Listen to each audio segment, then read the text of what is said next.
Well, is Germany siding with the Donald?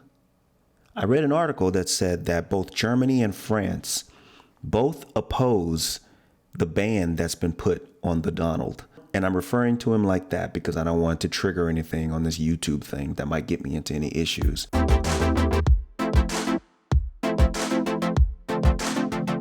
The article said that Germany opposes this ban that's been put on him by social media sites. I try to stay away from political things because it's nothing but trouble.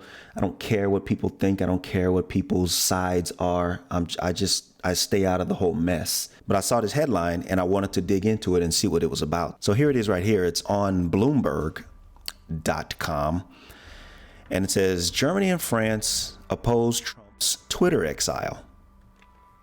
So let's read a little bit here. Germany and France attacked Twitter and Facebook after the U.S. president was shut off from social media platforms in an extension of Europe's battle with big tech.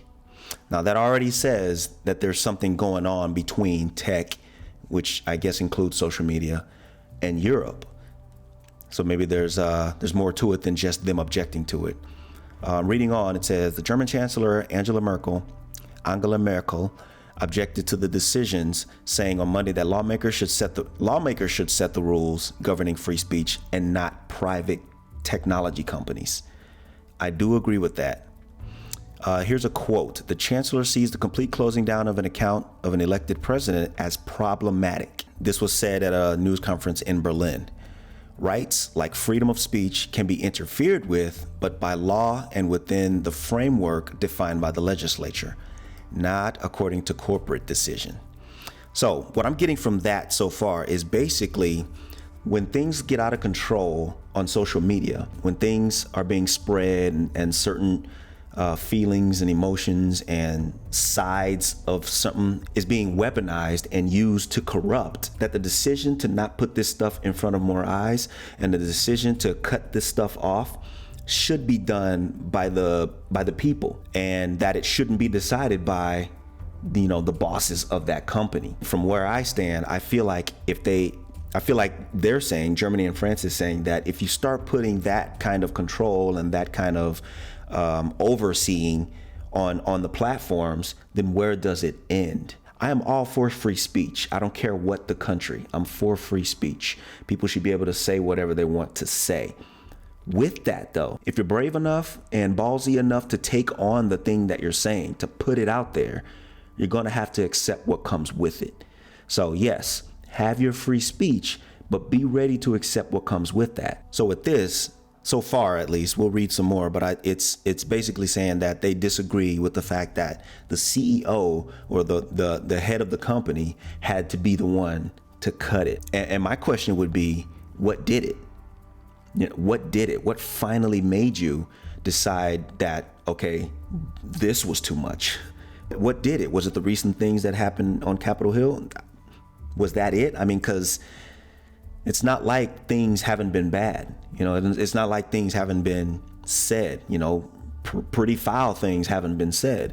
And it shouldn't have had to get to a point of now it's time to cut it off. I mean, because it could have been done a long time ago. I mean, but like I said, I stay away from political stuff. I stay out the mess. It's just a huge mess to me, and I don't want any parts of it. We'll read some more here. It says the German leader's stance is echoed by the French government. Junior Minister for EUACB, I don't know what that is, said he was shocked to see a private company make such an important decision. You see what I mean? This should be decided by the citizens, exactly what I just said, not by the CEO. So yeah, exactly what I just said. When you start putting these decisions into the power of the CEOs, then there's no limit to that. There's no end to that. It could exclude no one, right? So the whole purpose of social media is to put information out. So that's part of free speech. But on the flip side of that, everyone has a choice. You have a choice not to see these things. With the way the algorithms are with social media sites, once you see one thing, once you view one thing, let's say Facebook, for instance, it's the worst of them all. Y'all heard me say that.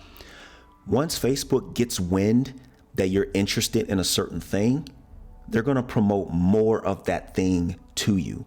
So what that does essentially is it keeps you filled up with whatever energy that brings you. If someone shares something that's not so positive, someone shares something negative about another side, and you view that video or you look at that post and you go, yeah, right, that's right there. That's yeah, I agree with that, right? And then Facebook starts pushing you more of that stuff. What do you think that does? That fills you full of nothing but that emotion. Before you know it, you're hardcore fighting for something that you never meant to hardcore fight for. You just felt a certain way for a moment, right?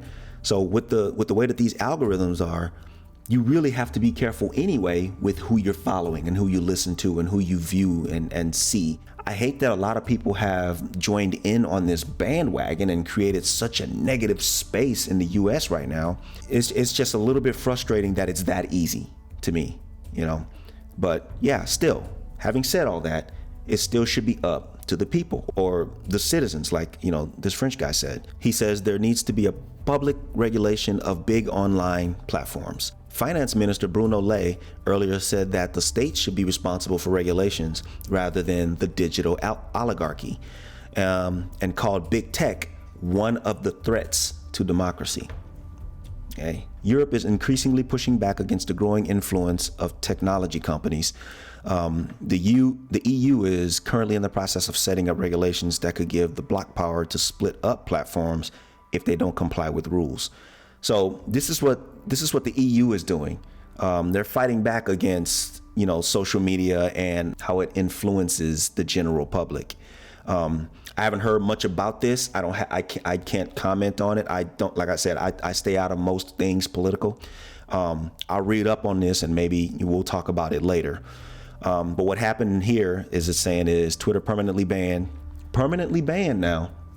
Permanently banned. That doesn't mean he can't make a new account with like new information, but why would he try that? Twitter permanently banned Trump last week after it decided the outgoing president's tweets breached its rules against glorifying violence.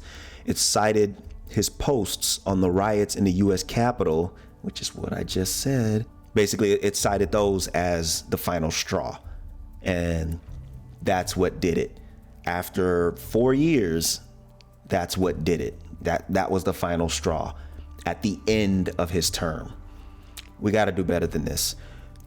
We got to do better than this. If you were going to do it, you should have did it years ago. If it were anybody else, say if it was anybody that people loved, many people loved, then you know you would get some backlash for denying that person their rights. You as a CEO, as a boss of a company. I think that's where the kind of sneaky thing comes into play right here.